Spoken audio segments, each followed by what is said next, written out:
it's me, Laura Jean. I'm back here with another episode of Cooking Up the Code.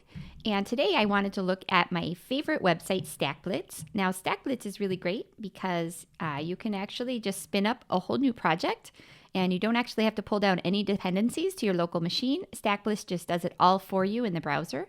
So I have made a JavaScript application and a TypeScript application here. Because I wanted to talk about some of the differences between JavaScript and TypeScript as far as arrays are concerned. And so if we look here at our JavaScript array, now JavaScript doesn't care what you put in an array. You could literally put any type in there in any of the indexes and it won't care. So here you can see I've got a number, I've got a string, and I've got an object.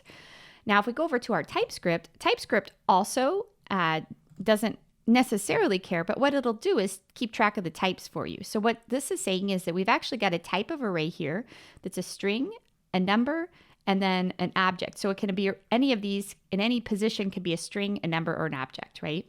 And so we'll go ahead and log that out.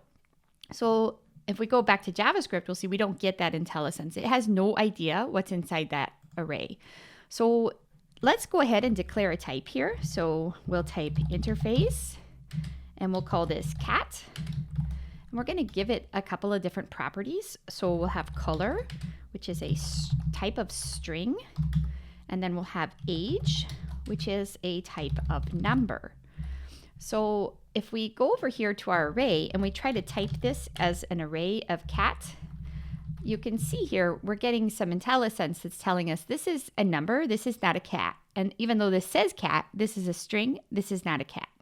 So what we can do here is we can change that, or what we're going to do actually is let's leave that in, because what I want to show you here is that even though we've got a TypeScript error here, we're not actually getting a compiler error. So our TypeScript is still compiling down to JavaScript.